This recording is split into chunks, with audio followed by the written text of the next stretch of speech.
Game number 1, best of 5 everybody. So Towers of Doom is our first map between the Netherlands and the French. Right now we are on playday number 5 for the European Nations Cup qualifier. And yeah, things are getting spicy.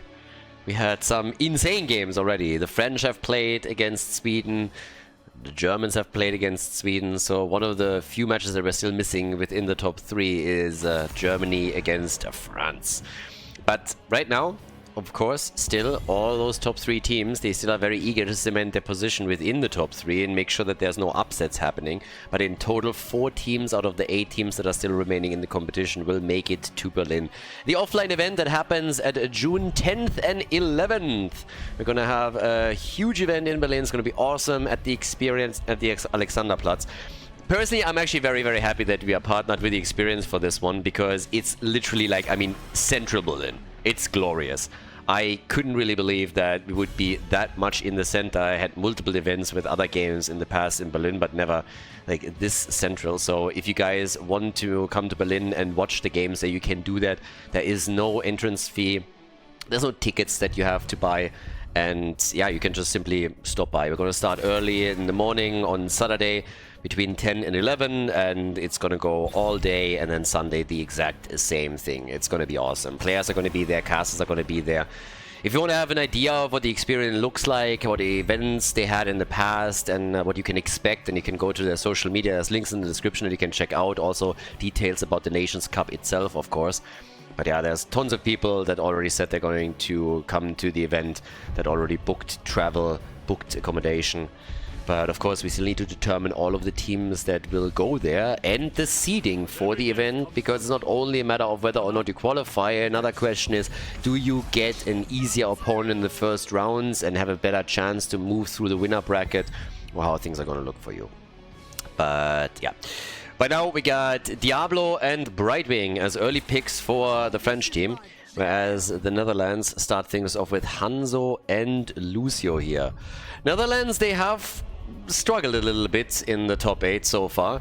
Obviously for the French, I mean, they won most of their matches, but today, what can they pull off now against their next opponent? Playday number 5, so this is already where a couple of the teams are going to be able to qualify, and then it becomes a question of whether or not they're able to take a good position within the top 4.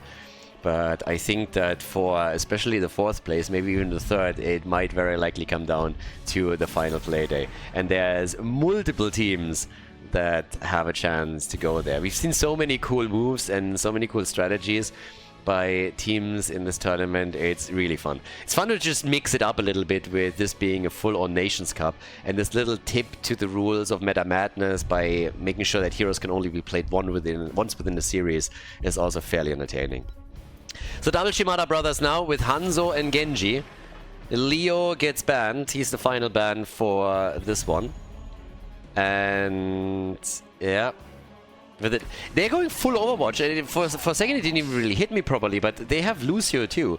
So yeah, they're going total Overwatch here.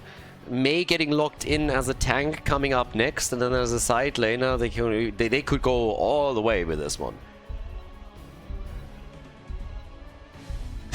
Which immediately reminds me again of all the Overwatch guys that were complaining about Blizzard breaking their promises regarding Overwatch 2. And I'm like, hey guys, I mean, A, first time, B, seriously, you still believe anything that company puts out? And third, you like Overwatch? Like what?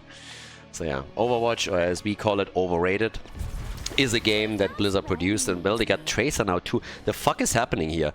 Netherlands, okay, I guess they are... Is Netherlands already out? Seems like they're going for a little bit of the lulz here, so they go massive aggression on this one.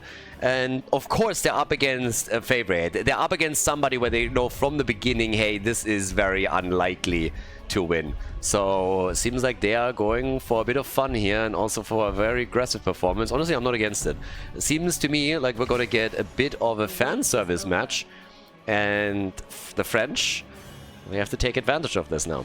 They are the favorites to clear this one way or another. Towers of Doom is our first map, and seems like the blue team is just trying to get some kills here. Totally fine with that. Let's go. Game number 1 in the best of 5 between the Netherlands and France.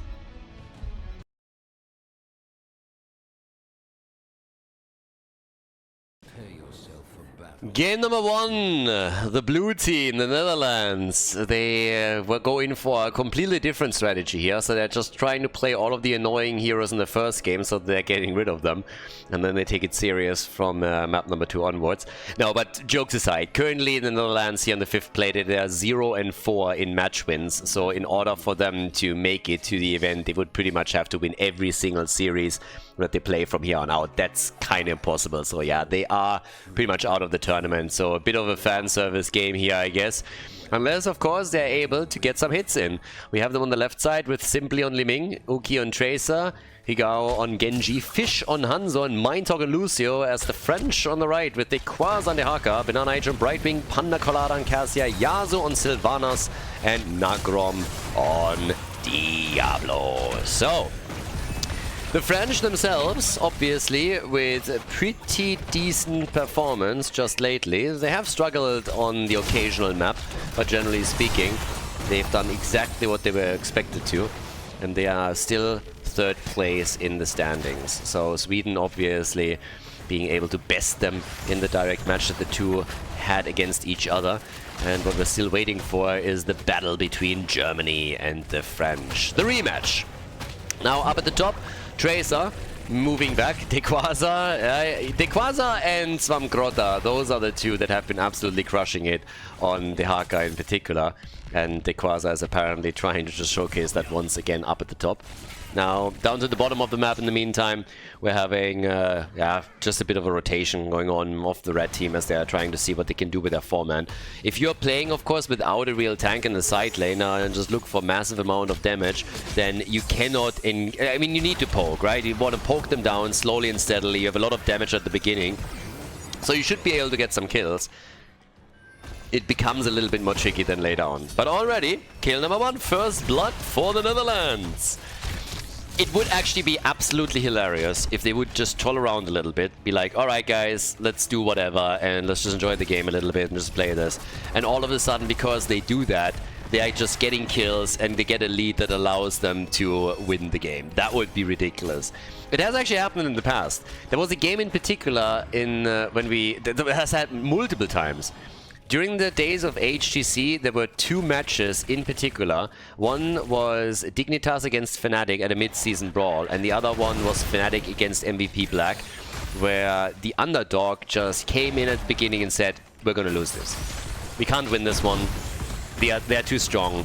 They can beat us easily. So let's just have some fun. Let's just pick some heroes that we like, not necessarily all of the stuff that we practiced, but let's just pick some stuff, have some fun, and that's it.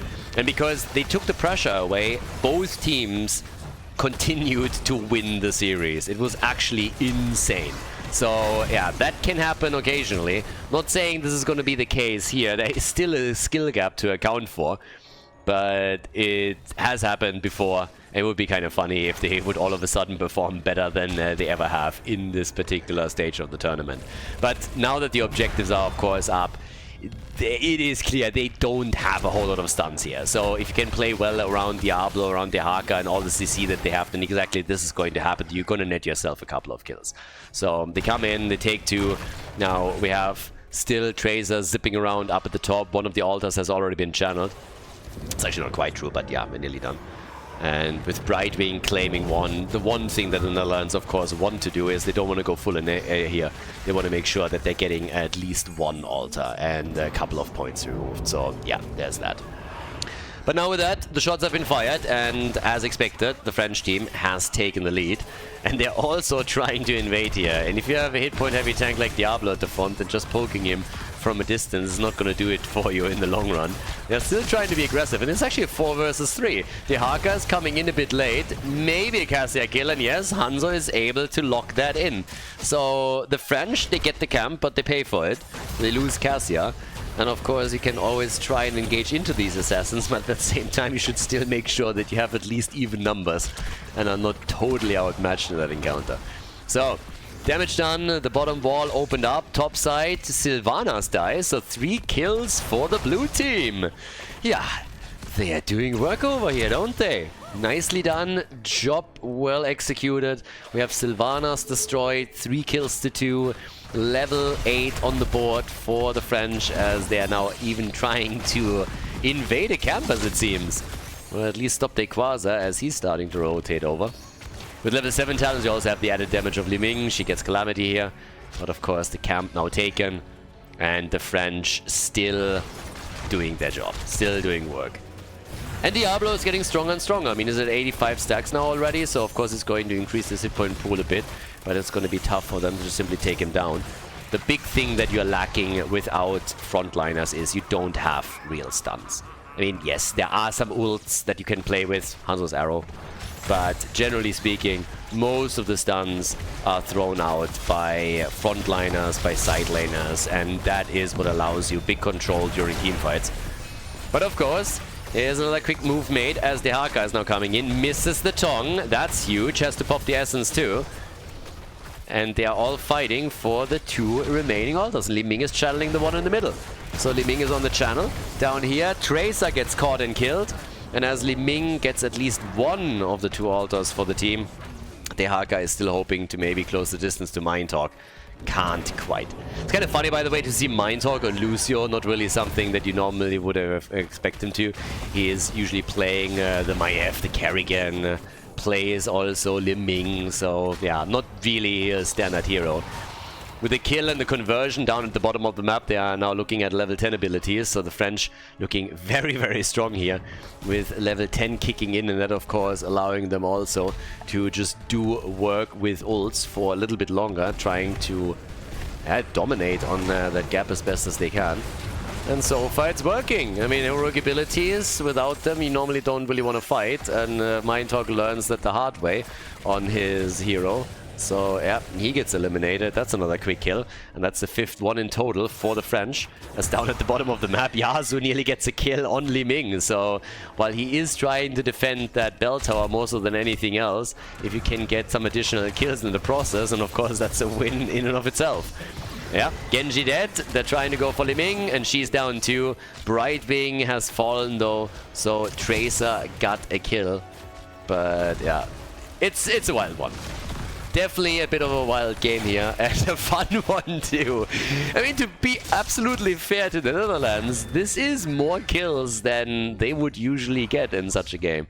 So the strategy of just continuing prodding and poking around the edges and waiting for an opportunity to get a kill is so far working, but they're losing control over the map and the structures, and that is the bigger issue, of course.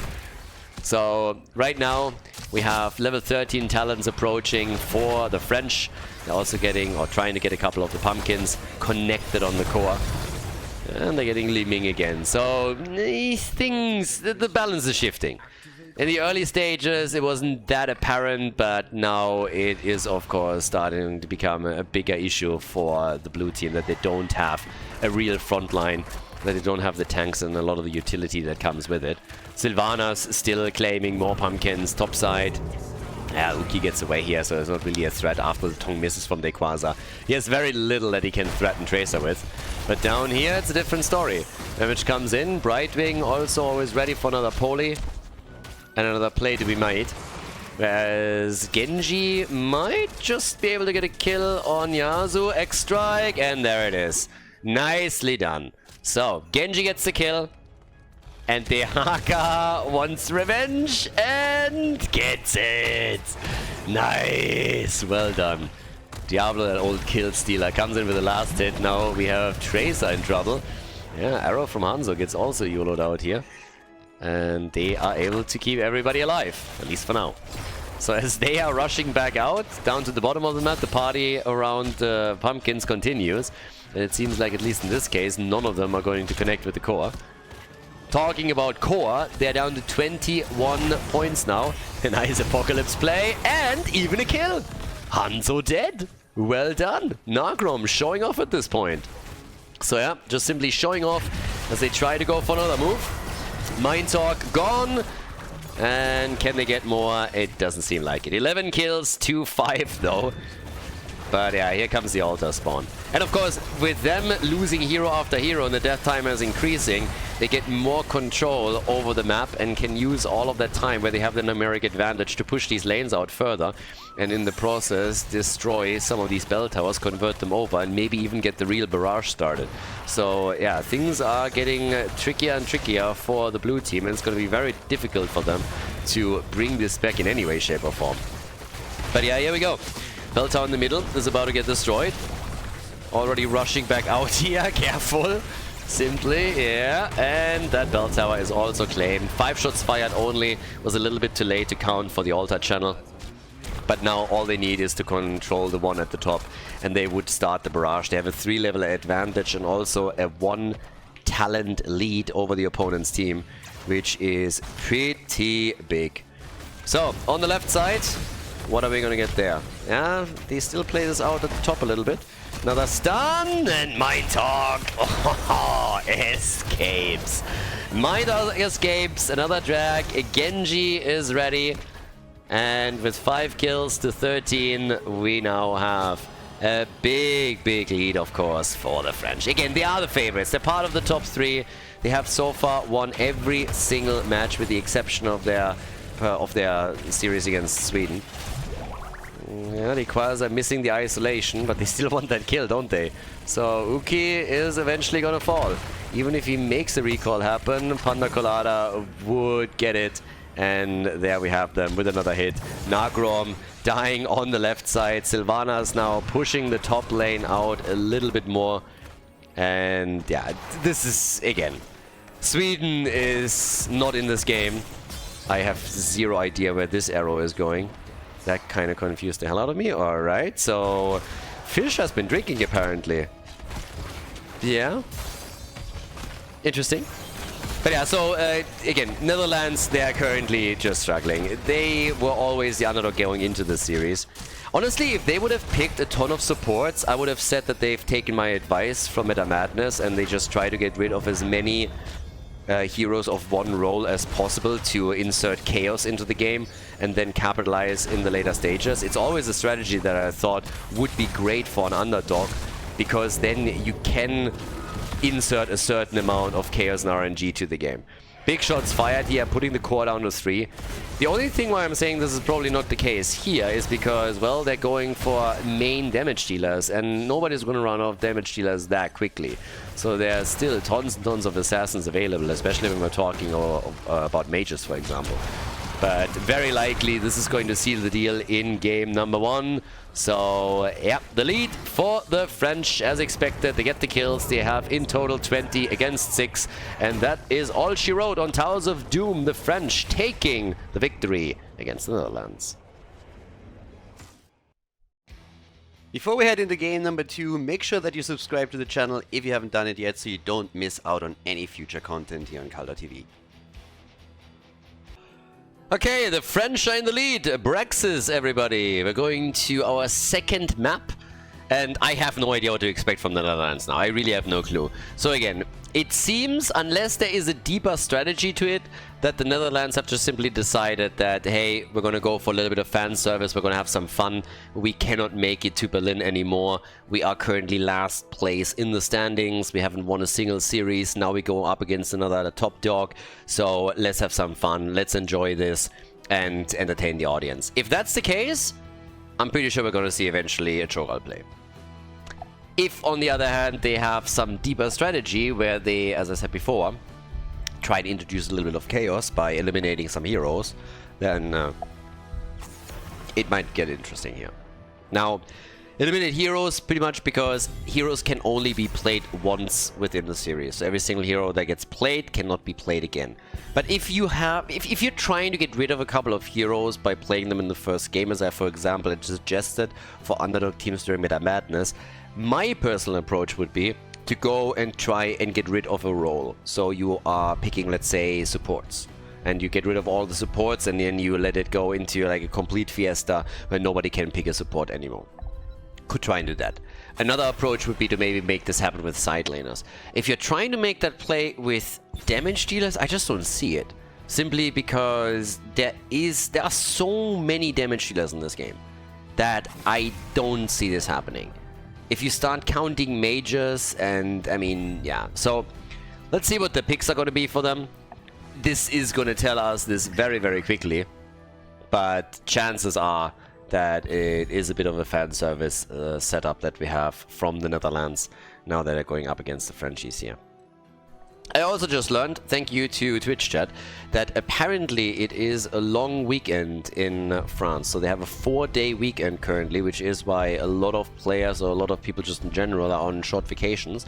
That explains, I suppose, why Masquerade isn't here and why they've been playing also with added sub players just yesterday on the 4th play day, and we could see that now today too. Dequaza has already been hinting that they might at some point need to bring another sub in. So not sure if maybe one of the guys plays on a laptop somewhere or what exactly is going on. But yeah, the French, they were playing with quite a few subs. But again, successfully at that. So now a more normal game that we're seeing. So Jojo and Blaze together with Chromie. This is honestly looks more and more like the Netherlands coming in and thinking, hey, we're just going to take some picks away. I'm pretty sure that they're going to tell us eventually, because normally when they play, they jump into Twitch chat.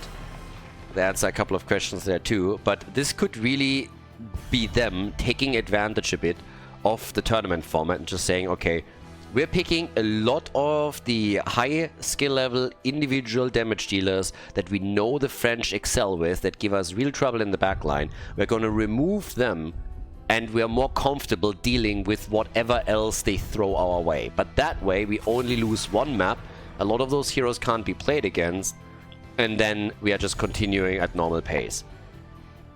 Not a dumb strategy. It's not necessarily a strategy that I would employ if I'm playing against an opponent on eye level, you know, against a direct competitor. But if you're going up against somebody where you definitely know there's a skill gap and they might be able to just take you down, that's not necessarily a bad thought. So if the Netherlands are really coming into this with this thought process, then yeah, kudos. Zarya Varian here in Braxis. Pretty powerful bot lane. They just need wave clear now.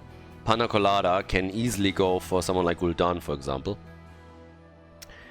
And yeah, for Netherlands, of course, we need something as well. We need Mind Talk. Maybe even with the Kerrigan, they could go for another melee here at the bot lane. Get some stuns in, set Chromie up for the kill. Maiev, fulfilling a similar role, has a bit more wave play to her name, so that's good too. And Stukov for the follow-up. That's a pretty dangerous draft. So yeah. Interesting approach. Netherlands over here. Look at them. Concabeza. Trying to use their head a little bit. The IQ 200 strategy right there. Panna Colada, last pick again. They need also a bit of wave clear. They so far don't really have a whole lot, and at the bottom of the map it's definitely needed. And as expected, here's the Gul'dan pick. Game number 2, second map between Netherlands and France. Let's go. Brexit, hold out. Netherlands against France, game number 2. On the left side, we got Higao on Chromie, Uki on Blaze, Fish on Stukov, Mind Talk on Maiev for the Netherlands, and Simply on Johanna.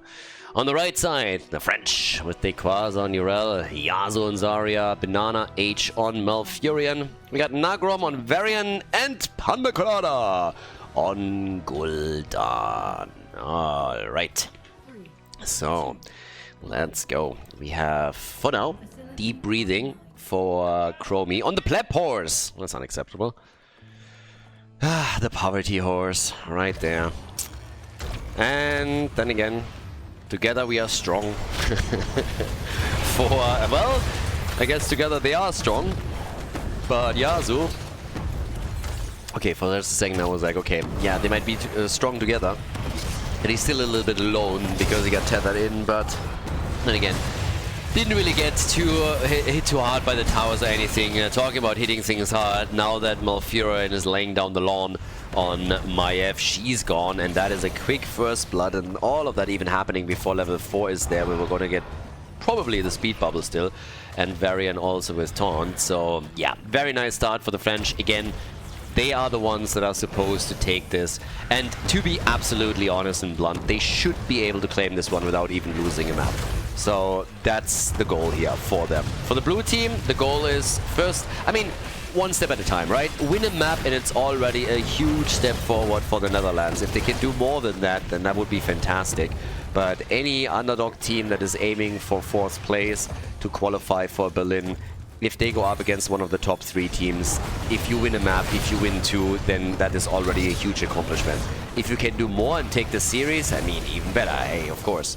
But yeah, one step at a time. So, top lane, that's where we have Blaze going up against Urel, so the Space Goat is in play there. Gul'dan also in this case not going for a Fell Flame build or the Saki build, instead going for the Echoed Corruption. Pretty standard with Ruinous Affliction kicking in on level 16 for synergy.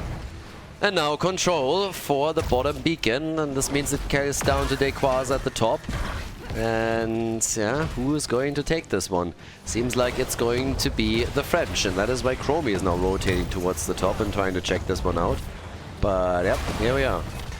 Damage at the bottom of the map is already a little bit worrisome if you ask me, because this is going to destroy the entire wall. They had to rotate heroes over to ensure that they don't lose the top beacon as well, but I'm not quite sure if that is really worth it, because they're losing way too much. And the siege potential with someone like Zarya is just insane.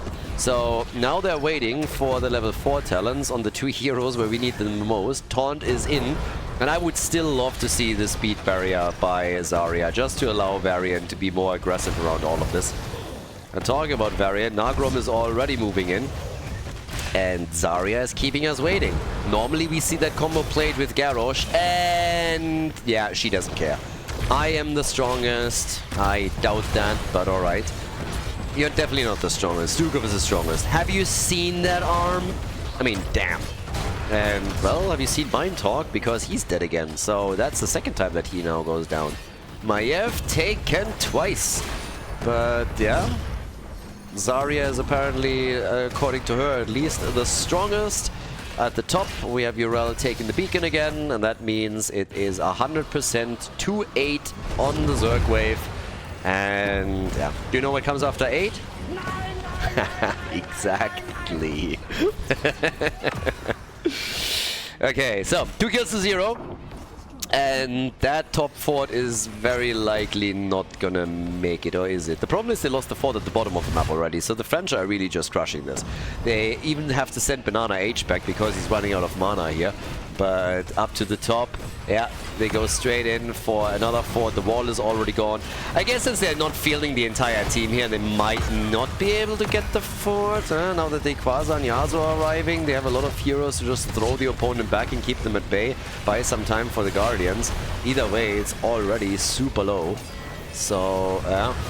And the taunt, the root, the damage. But they don't get the kill. They force Jojo back, so that's the good news. They're also closing in on level 7 talents, so that's not too bad either. But, yeah. Down to the bottom of the map, Dequaza is now starting to move back over. They are just doing a great job. Again, the French, one of the strongest teams that we currently have here in the Nations Cup. And it's still funny to me, again, the thing that the Nations Cup does, it is obviously shakes things up, right? Because it breaks the traditional teams and it forms new ones with just players from a single country. And normally when you're talking about most of the top players on the side of the French team, they play with the Germans, with Dino, with Ultralisk.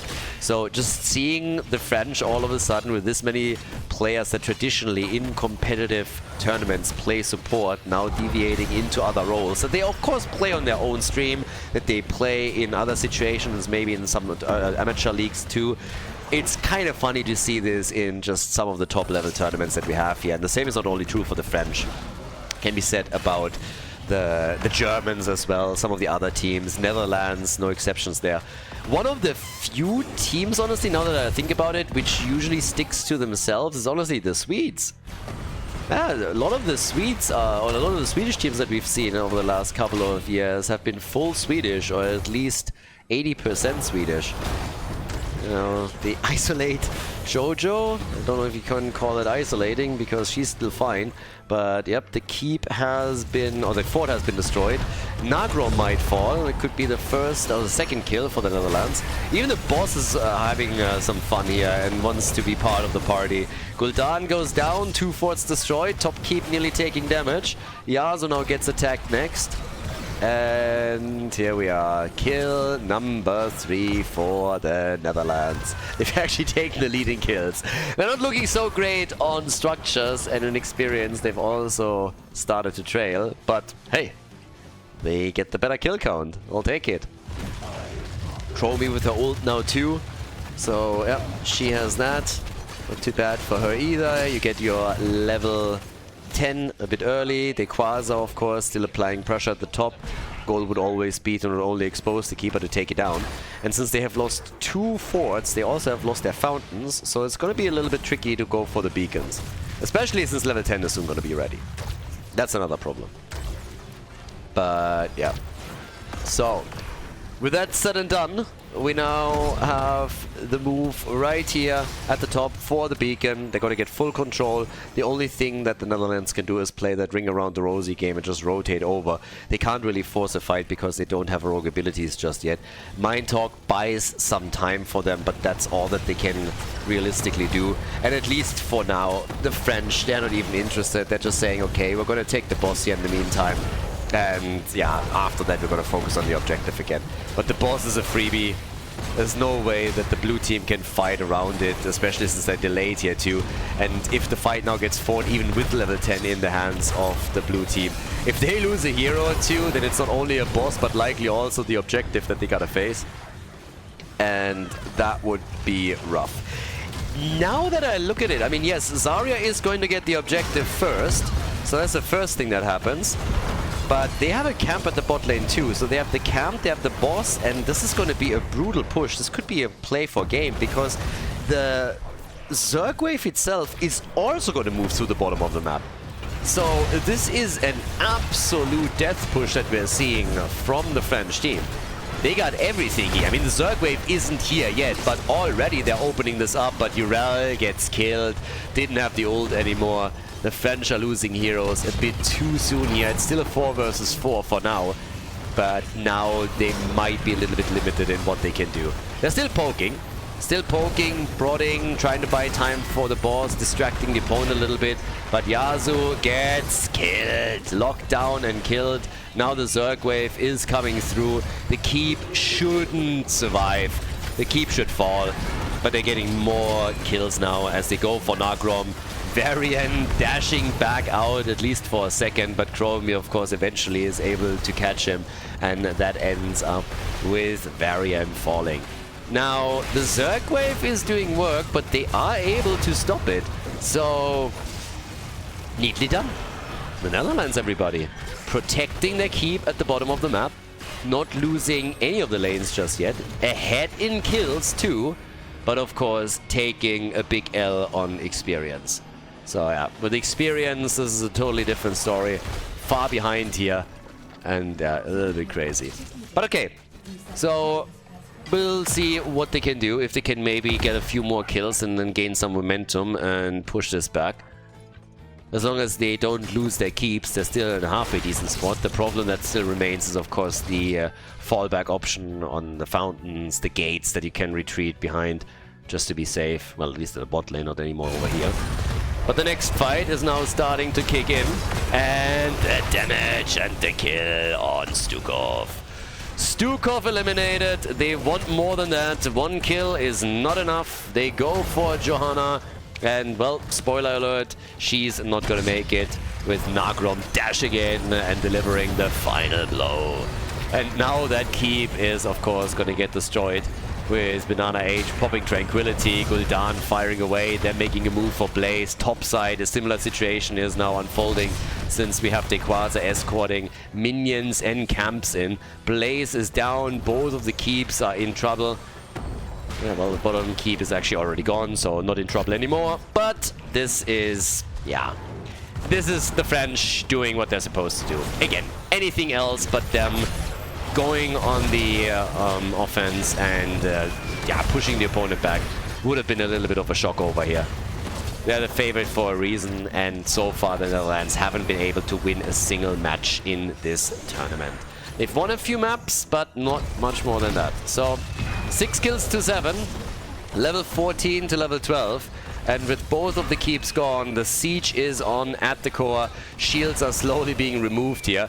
But the Frenchies are a little bit low, so they gotta be careful that they don't lose too many heroes here and give the blue team a chance to get back in experience. With both of the beacons coming online again, there is still an opportunity to make a play now and go for the next objective, of course. 11 minutes in, the catapults don't hit that hard just yet. But this is one of the few opportunities for the French to maybe bring something back here.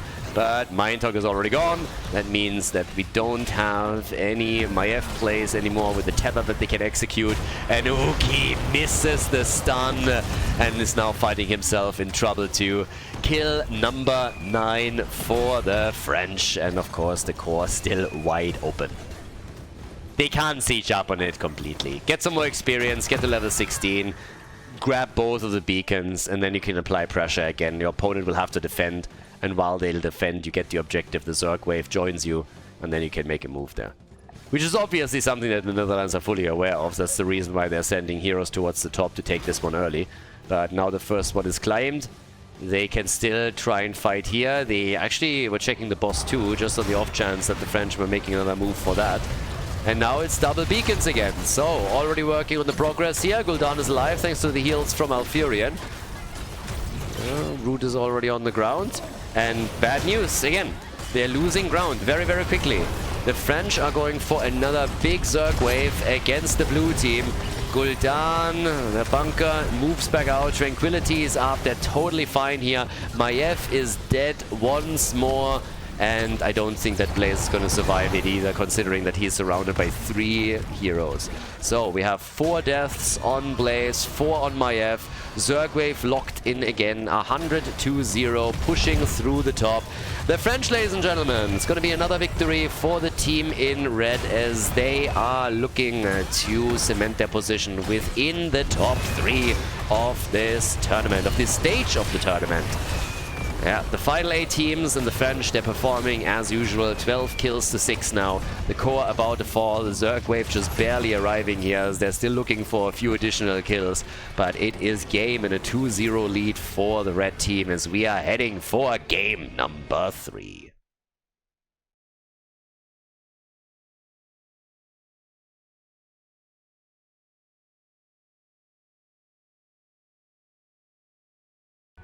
Game number 3, 2-0 for the French, and well, things got a little bit spicy. So we have an interesting situation evolving in front of us, because Dequaza left or had to leave, and that all of a sudden ended up in a spot where the French had, instead of 2 subs, 3 subs. And that's not a thing. 3 subs are not allowed, so each team has to at least have a core of 3 players in the games that they play, because again, 3 being the majority of 5, once that you swap out more than 2 players, once that you swap out 3 players, it essentially becomes a totally different team. So there's a clear rule about this, and that ends up with us now being in a spot where the French have to play with a bot. Not really the ideal situation, but honestly, they know the rules. The rules have been there for quite some time. They have a 2-0 lead, and I can still see them win this. But that we are in this situation in the first place is, let's just say, unfortunate. So, as we're heading into this, what pretty much has changed if you're looking at the lineup of the French team right now. We have Eowa in here to draft with them, and then after the draft, he is going to drop out, and whatever character they draft for him is then going to be played by a bot. Obviously, the French are still highly favored in this one. It's going to be essentially a 4 versus 5 where they have to decide what kind of bot is going to play there for them. But it's still a bit of a wild situation. And honestly, I'm a little bit annoyed because this is not a new rule. This is not something that has been dropped only in this tournament, that has existed for a long time. So it's quite unfortunate that we are in this spot, and the admins have debated this actually for quite some time now. Should we make another exception? But honestly, at some point you gotta draw the line, and there's already been tons and tons of exceptions that have been made in other circumstances, other tournaments, and this has been pointed towards time and time again. So yeah, it is what it is. That will lead to a very interesting game. The Netherlands, the players have immediately come in and said, like, guys, we still think you are going to win this one. And just to make this very clear, the players on the blue team, they have actually offered that they are okay with this. They immediately said they don't want to be used as an argument. So because the French were then trying to make the point, hey, our opponent is okay with it. And the first thing that has happened, Captain of the Netherlands has said, guys, listen, we are okay with it, but don't use us as your excuse or your argument why this is now okay. So, bit of an unfortunate situation. Kudos to the Netherlands for being okay with either solution. But again, rules are rules, have to be enforced at some point. We enforce the rules when it comes to who is eligible to play for each team, given passports and so on. We had a debate over this just the other day. I gave also examples with Caterpillar, who can't play for the US because he doesn't have an American passport. He's not an American citizen, even though he's been living there his entire life. But if we enforce the rules there, we have to enforce the rules here. It's just what it is. So we're going to Infernal Shrines. The French need one map win. We have Junkrat, Muradin, and Alexstrasza now drafted. And over for the team in red, it is now Diva, Mal'Ganis, Tychus, and Oriel, which leaves EO with the final pick. So this is already a pretty strong thing that they just drafted through here. We get Mindtalk and Dookie with Sonya and Leoric now. And our final pick, which is likely going to be the bot pick, is Kel'Thuzad. Not so sure about that one. I would have drafted something a little bit more tanky, to be honest with you. But again, I've never played against Kel'Thuzad bots, so maybe Kel'Thuzad bots are just amazing, but this could be... I mean, it's going to be a wild game one way or another. Game number 3, everybody. Let's go. Infernal Shrines, the French against the Netherlands. Alright, let's go. Game number 3. The Netherlands with Mindtalk on Leoric, Meat Bicycle on Alexstrasza. We got Simply on Muradin, Uki on Sonya, and Higao is playing Junkrat. On the right side of the map, we get Banana H with Oriel, Yasuo and Mal'Ganis, Ixion Diva, Panda Colada on Tychus, and Kel'Thuzad, played by a bot. The compromise solution that we have now in play for game number 3. I'm actually really interested about the choice to go for Kel'Thuzad here, because personally, even if the Kel'Thuzad bot is solid, I thought maybe going for a second support that is played by a bot might be a good idea here. The problem that I have with Kel'Thuzad that he is fairly squishy, so if the other team has a chance to farm in and take him down, that could become a bit of a problem. But I am very intrigued to see what exactly they can do in this situation right now. The French, again, they are the absolute clear favorite in this series. Even with only 4 actual players and 1 bot, they might be able to take this. Now, if anything, I expect them to have the upper hand after we have heroic abilities. So here in the early game, there might be an opportunity for the Netherlands to get a couple of kills, especially if they can isolate targets. But suffice it to say that the French, they can't fuck around here. They gotta play this as serious as they possibly can. Kel'Thuzad bot commands are obviously being used as best as possible. But yeah, it's an interesting development to say the least, and time will tell. But the choice specifically into Kel'Thuzad as a bot is an interesting one to me. So we'll see what he ends up doing as the game continues. Now, the 1 minute mark has passed and they are trying to zone them a bit away from the camps. Yeah, now Leo's coming in too, and at the bottom of the map, Banana H gets attacked and is able to make his way back out of the game. They are going straight for Kel'Thuzad and they take him down. So the bot has been murdered and they're going to try and get a little bit more.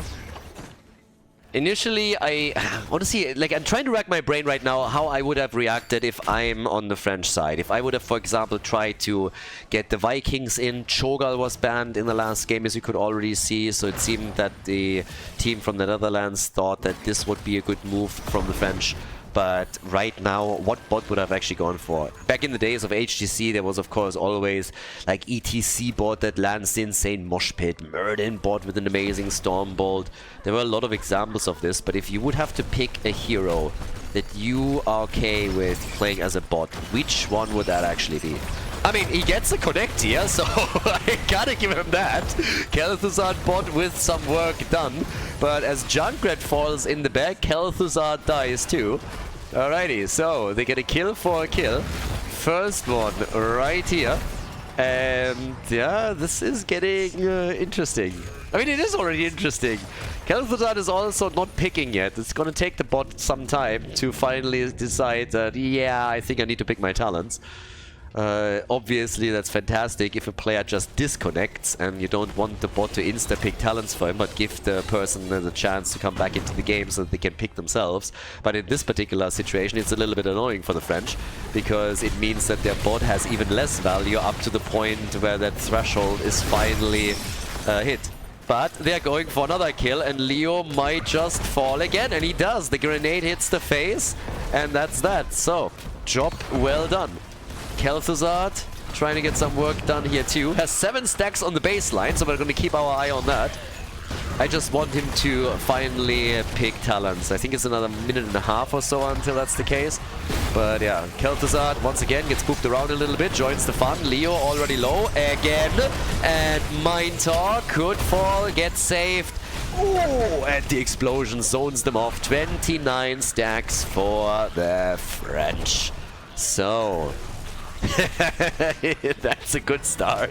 I mean, they don't have level 7 yet, and the blue team does, but the French are looking at objective number 1, so they got the Arcane Punisher. And, yep. Khaldor, come on, baby. I mean, this is the full disrespect. This bot is pretty much just looking at the blue team and saying, like, nah, don't even need talents for these plebs. It's fine. Full disrespect performance by the bot. Khaldor, it's just like, he gets another connect and has 12 stacks. Banana H is already B-stepping over here, making things a little bit interesting for himself, as Diva is sitting topside and doing some work on this one. But yeah, it's actually quite the fun one. So, very curious how this looks once that the game continues and we are at level, let's say, 10, 16. So, yeah. There's another hit. Zipping it away. He gets another one.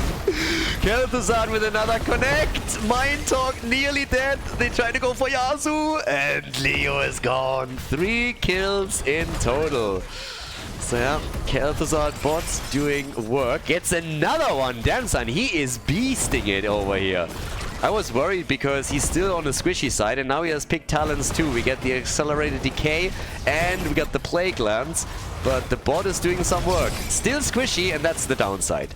That's the big problem with this bot in particular. You have a very limited hit point pool, and when he becomes the target, they can go for a quick kill. Talking about becoming the target, Yasuo, no way. Yasuo, that little monster, is able to get out of the fight and still alive and kicking. So, level 10, soon kicking in. Another whip, trying to save our boy Tychus. Yeah, that's not enough heal. The mace to the face eventually by Leo, and then the Stormbolt for Mirrodin and the side is Fate. Now Khaldor already here with a Frost Blast on level 10. We get Leap as well. And that's obviously a little bit nasty. So now you have a Leap potentially on top of Khaldor too. Not forgetting that we have Aegis. So Aegis can be used, which also makes this an interesting choice. Does Banana H actually save him or not? Banana H is currently just using Khaldor as a hope generator. That's all that it is. But yeah, level 10 to level 10. And Leo is holding back. No, don't tell me. Are we getting March? There's no way. I mean, it's Mindtalk, but still. Yeah, okay, it's Entomb, thank God. That would be a bit crazy. Either way, camps are about to be taken. We're of course working our way towards the next objective. We have now 4 kills, 2, 3. And the camp is claimed. Objective is announced. Sonya is already sitting topside, doing her thing. And Khaldor is at 19 stacks. He's currently at 8,000 damage. So there's nothing too crazy yet. but at least he's slowly getting his stacks together on the baseline, so that's going to help him. Rookie over here makes it out, but you can really tell that the French obviously are now fully focused. Always a little bit of a trollolololol if they're going up against weaker opponents. It can either present itself in the way that they play, rotate and go for kills, or also the heroes that they sometimes take, but now they have to fully focus. This is essentially a 5 versus 4.5. And they get another kill. Alexstrasza down, that's a sustain going from the team fight. Another objective that is looking really good for the French here. They are part of the top 3 and they are showing it very clearly. First we have Sonya down, Alexstrasza is down, another objective about to be taken, and things are looking very, very good for the French, again, at least this early in the game. And again, Khaldor is a bot. From the beginning, from the first second, they had to play with a bot here. There's clear rules about subs, and they had way too many in this game. We talked a bit about the long weekend in France. Quasar played earlier with them. Apparently, for some reason, he had to leave too, and all of a sudden, they were pretty much just a team of subs and not really even French players anymore. So, solution was offered, they took it, and currently it's working out for them. For how long? That's the question. Can maybe the Netherlands bring it back over here? For now, they're suffering damage not only at the fort at the bottom, but they've also taken damage at the fort in the middle. Yeah, here comes Odin. Leap being used. Aegis straight away. And yeah, the attack is coming. Yasuo, okay. He is popping the Dragon Queen off. They got a double transformation here. Great map for it too, of course. And this bottom fort is gone. So is Alexstrasza. Alexstrasza gone. We have a transformation on each side, but it seems that Odin is just a little bit stronger. Minotaur gets attacked again, and he is gone as well. Pretty impressive stuff from the French, I gotta say. Also, we've seen the team from the Netherlands now focus Khaldor several times, and I gotta say, I'm totally okay with it. If this was a situation in which a player drops and then they instantly focus the bot, that would be a different story. But there is now a situation where they could also have, for example, said, no, we want a free win. They said, yeah, we're fine with whatever solutions the admins come up with. It's okay for us. But they still play a 5 versus 5. And that is just part of it. So they make their moves, they make their plays, and they are trying to isolate what they can. And in any other situation, you would go for one of the low HP targets too. So the boss gets attacked, and... sorry, the boss. Khaldor gets attacked. And Khaldor obviously then, in the last game fight at least, got saved by Aegis on Oriel. So, yeah. And the bot is doing decent work. Again, the squishiness is a problem, but that's where Oriel can always save the target with a good Aegis. Once again, a leap, but shouldn't really be a problem here. Mal'Ganis just simply going for his own ult, and now they're going for Sonya, and they're going for the next kill. Muradin is already low, barely getting out. It's honestly impressive what the French are doing here. It really is. Playing with a sub, still doing good work. 15,000 damage from the bot. He is the lowest damage dealer on the French side, but still more damage than some of the heroes that we're seeing from the blue team, for example. But this is obviously France now in full focus mode. Whereas in the previous games, they might have taken 1 or 2 situations a little bit more lightly, trolled around in a fight or two, maybe overcommitted a bit just to try and net themselves a few more kills and have some fun there. Now they are fully focused on this one, and they are doing an enormous amount of work. They've taken down 2 forts, they are working on fort number 3 at the top. They have a 1-level lead, and just overall a very, very good performance by the French team. And if they keep this up, they should be able to still lock this one in with potentially a 3-0. So yeah, very impressive stuff. Game is by no means over yet, but it is still pretty respectable what the team in red is able to pull off here. So yeah, good for them. Very good for them.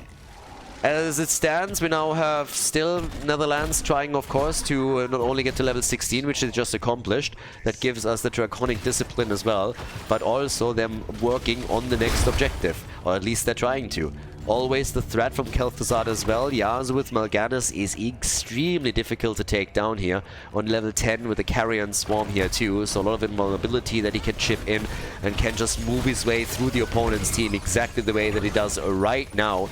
but the displacement happening again from Junkrat, and everybody's starting to focus on the objective again. There is a camp at the top though that eventually will put pressure on the blue team's keep. Gotta be careful around that.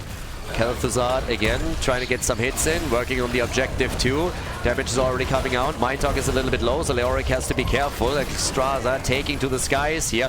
Ult on Muradin. Khaldor working it and forcing them back off the point as he himself is taking additional stacks for the team.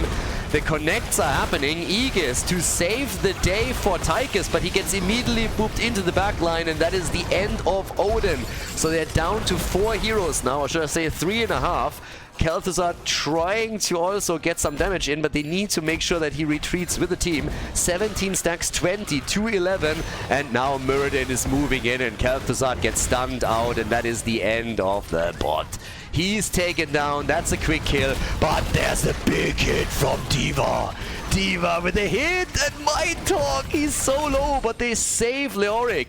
The problem is, by the way, topside, as explained before, this keep is in real trouble. They need to send somebody back to deal with it, or it's going to be a big loss for the Netherlands, no matter what happens here on the shrine. So Leo is sent back to deal with the situation, and I guess he's going to be able to save it, but it is still an absolute disaster. They lost so much already. Leap on Banana H, and D.Va comes in to create some space and save the support player. Tychus is already on his way back into the fight, but we got 37 points to 33, and it seems that the Netherlands are going to walk away with this Punisher. They get the Frozen Punisher. In comes Tychus. They want the kill. Can they get it? Looking, of course, for Sonya in this case, but she gets saved. There's another Riptire, and it's forcing them back out as Yasuo retreats too.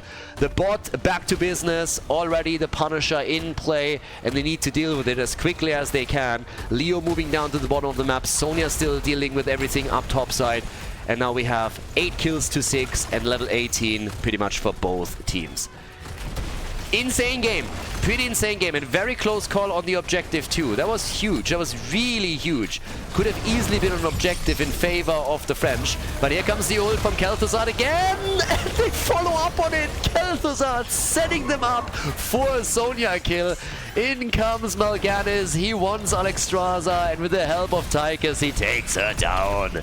Another explosion is hitting. Not only do the French defend, but they even get 2 kills in the process. I mean, honestly, I'm liking this. I think from here on out, we are always removing one player on the French side. I think them playing with 4.5 is absolutely amazing. This looks good to me. I see no problem here whatsoever. So the siege up at the top is currently happening, and of course with a 1.5 level lead, the French look strong, and they also look to take the keep, especially since with 1 or 2 more minion waves they are likely gonna grab level 20. They want staggered depth. Jesus Christ. Muradin and Leo both dead. Only Junkrat is still alive, and with level 20, do they siege up on the core? I mean, yeah, with Big Red Button, they want to go for it. They want to go for victory right here, right now, and who's going to stop them? What an insane performance by the Frenchies. High respect for them. Extremely well done here. They go for the core. Khaldor clearly MVP in this game. I mean, he's been carrying it from start to finish with big utility plays. And now, as they are about to end game number 3, the French team locks in another victory here at the Nations Cup qualifier. They are still in 3rd place, but a fantastic performance here, especially, of course, on the third map, given the circumstances. 15 kills to 6 and a 3-0 victory for France over the Netherlands.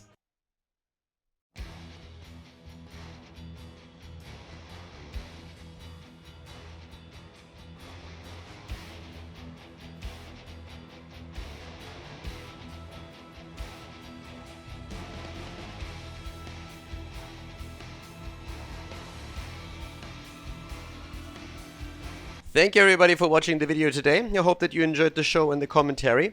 And keep in mind that the spoiler protection that is going to run for the rest of the video is made possible by all the support on patreon.com. So guys, if you want to support my work, if you want to help me start new projects and keep the spoiler protection in place, please consider heading over to patreon.com/Khaldor. There's also a link in the YouTube description, and check that out. Thanks in advance, and see you guys next time with more esports coverage here on Khaldor TV. Have a great day.